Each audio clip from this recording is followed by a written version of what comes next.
It's another episode of Saul FRAZER's BizzChat, a podcast where we share ideas and hoping to inspire and motivate entrepreneurs during their entrepreneurial journeys. And we look forward to even inspire those who have great ideas but yet to take action.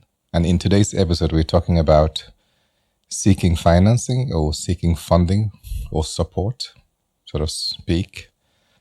Over the last 17 years, I had the opportunity to read a lot of proposals, a lot of applications for sponsorship, a lot of requests for financial support one way or the other. Some of the requests shocked me. Others were a bit more humbling. But I just wanted to share the experience I had going through all this over the last 17 years and what you should do and what you shouldn't do. If you're looking to raise a sum of, for example, 500,000, what is advisable is to do a proposal where you say that you're seeking part of that 500,000 rather than the whole 500,000, or at least say that you've raised 300,000 and you're short with 200. Therefore, the person who's reading this proposal or this seeking of finance will be more encouraging to know that you've done some sacrifices. You've also contributed one way or the other, rather than just trying to seek for the whole 500,000. It puts off a lot of people, a lot of donors or investors or people that are looking to just contribute into your business. I must admit that the application that comes through my company and through some of the colleagues that I know or other business partners that I know is that people tend to seek for 100% of the funding. And it doesn't go really well with them either. So it's not just something that I believe in or have knowledge of, but it seems to be a common knowledge within the business community. So keep that in mind, that when seeking for finance or try to do a project or try to raise funds for whatever reason, it is important to indicate your own contribution before you start seeking contributions from other people. Bear in mind that you're not limited to just seeking financial support. There are other support that you can seek for as well, like support in kind, advisory support, or mentorship support, or people guiding you and telling you how to go about securing the support that you need. Because most of the time it's predominantly focused on money, whereas you can get much more valuable support, I assume, from people who've done it before, who can show you the way and put you in the right direction to sort of seek and get approval for what you're looking for. So rather than just focusing on the financial aspect, guidance, support or mentorship is also another valuable way to reach your goal. One thing to really think about is the person that you're seeking mentorship from, because most of the time they're extremely busy, not only with their own lifestyle, but with other things. So there's a timeline, or there's a bit sensitive to, you need to know the balance of when you should approach these people and when you shouldn't. If you're just a startup and you have an idea that you want to go through, I'm not sure whether that's the right time to seek mentorship from someone who's really up there, because most of the time they won't have the time to put you through the baby steps of how you go about your business. But these sort of advices or guides is something that you can take up upon yourself to really do research, do your studies, put together an amazing plan of how you're going to go about it. Because if you approach me, for example, if you haven't gotten your business plan, if you haven't done the legwork for me to be excited about what you're planning to do, it's very likely that I would tone you down because I wouldn't have the time to take you through those baby steps. Unlike somebody who's been there, done that, tried and tested, but failed for a reason or two and really needs support in terms of overcoming that failure or going through what's really necessary to take it to another level. So you need to know at the time when you need to seek mentorship. It shouldn't be a time-wasting session with whoever you aim to do this mentorship session with. I have a very bad habit of just going straight to the last page when it comes to sponsorship requests, because the first thing I look at is the budget. what is the person looking to raise. If it is in the millions, then I doubt if I'm going to go through the entire project without feeling some kind of way. I believe there's a limit to what you can ask for, especially when it just comes to donors or sponsorship. However, depending also on the project, how you're able to sell it to the individual, that can also be something that can throw weight into your request. But there's this big misconception among many people that are seeking for support. They believe that they can raise their entire budget just through sponsorship.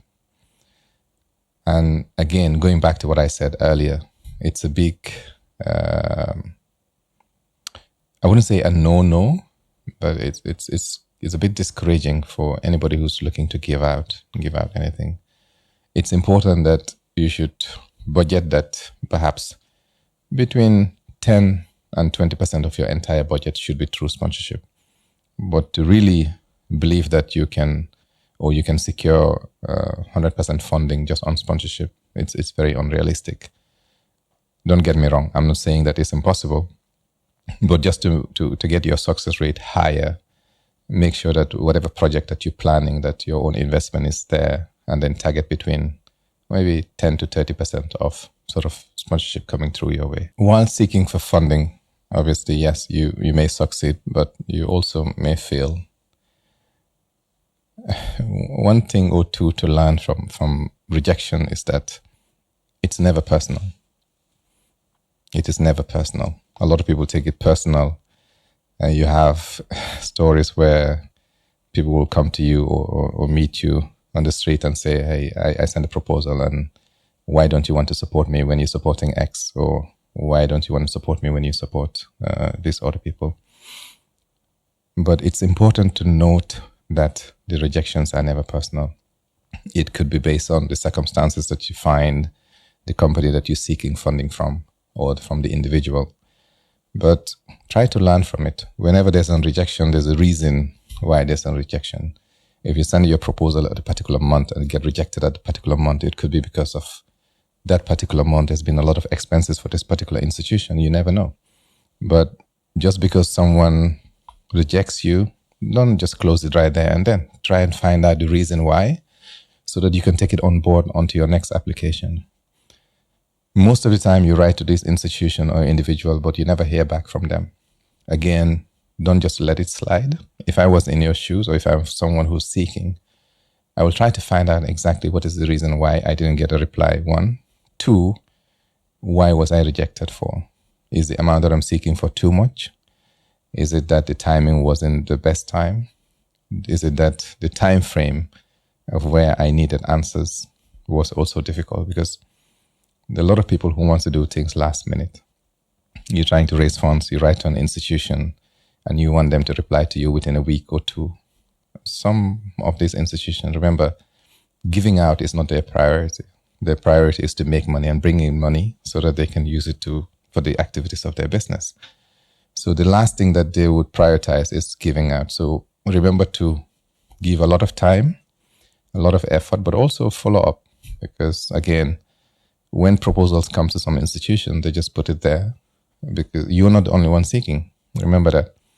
There are a lot of people who are doing the same thing as you. So what is going to make yours stand out is by showing the eagerness and the importance of your project. If you are not able to sell that well to the people that you're seeking funding from, who is able to do that?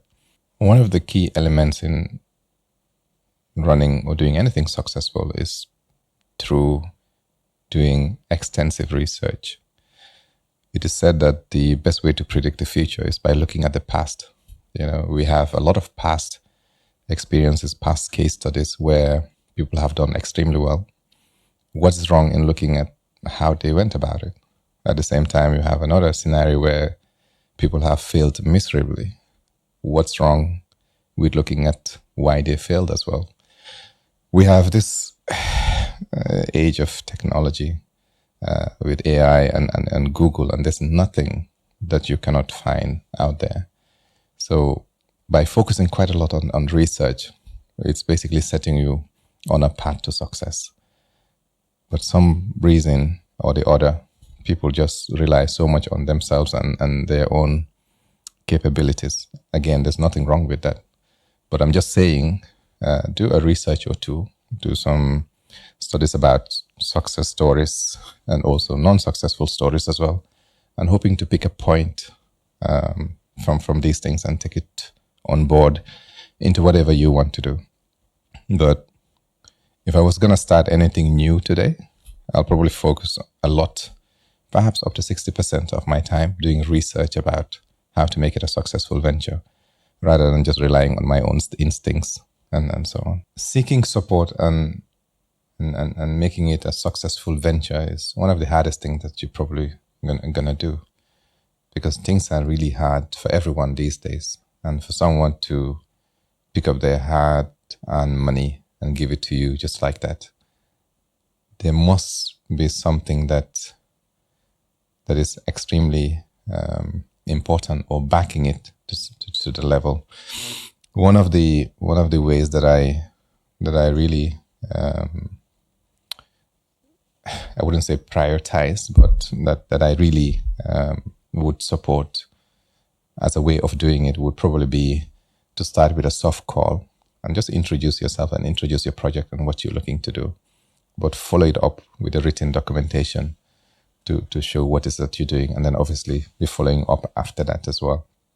But some people will just write blindly and just send to this institution without a face to relate it to, or a sort of course, because sometimes the things that you can say verbally and when you're having a conversation with somebody and explaining to them what is that you're trying to raise for is totally different from just a piece of paper sitting in front of the person.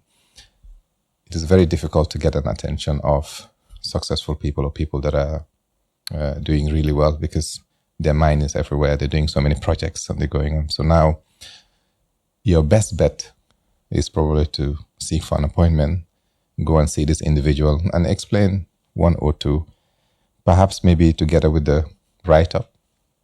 But I will always advise maybe to meet the person first and then follow up with the write-up later, because during the course of conversation, you have the opportunity not only to sell yourself, but also to ask questions to this individual. How do they want it? How do they want the presentation done? What are the key things that they look into in terms of supporting other individuals? So you have the opportunity now to go back and adapt this sponsorship request or support request to a format that suits the institution. Then you have a more or a higher success rate. So we've covered about how you start to seek and then how you go about seeking the funding. One thing that is important that many people don't do, I can say probably between 90 and 95% don't do, is doing these follow-ups. Whether your request was successful or not, it is important that you either write back to the institution or you give them some form of a feedback to say, hey, okay, the funding that we were seeking was successful and we were able to do A, B, C, and D. That basically builds a relationship with this company now, so that next time when you come, it just makes it so much easier. I would also advise that even if they reply and say, unfortunately, we can't support you, write back and say, look, thank you for considering us on this time. Unfortunately, it didn't go through, but we're hoping that next time we can be considered. These things go a long way because that means that you're putting them into consideration and you're trying to build some sort of a relationship. Because, again, rejection is not personal. It could be for that particular situation, circumstances, or whatever. By the time you come back next time, things might change. And then the relationship is already built. Half of the work is already done because you don't have to reintroduce yourself and so on and so forth. But it's important that it doesn't end there when either the money is given or not given, so that there's relationships built, so that it makes life easier for you and the donor next time you come knocking their doors. So just to summarize, make sure that your own contribution is addressed or is indicated in the support in the project that you're looking to do. Important to also either start with a phone call followed with documentation, and also follow up in a timely manner. But it's also important that to give feedback, either whether it was a successful request or not. Set the tone in building a relationship with this particular donor or individual, so that next time around when you come on board, it will be far easier. Then I would say your chances of getting approval is much higher than when you started in the first place. So never give up. Have a good reason for why you're applying. Indicate your own contribution. And then off you go. And I wish you good luck. And hopefully you make more successful requests than you did in the past. Once again, it's the Saul FRAZER's BizzChat. And we enjoy having you here and look forward to seeing you in the next episode. Thank you.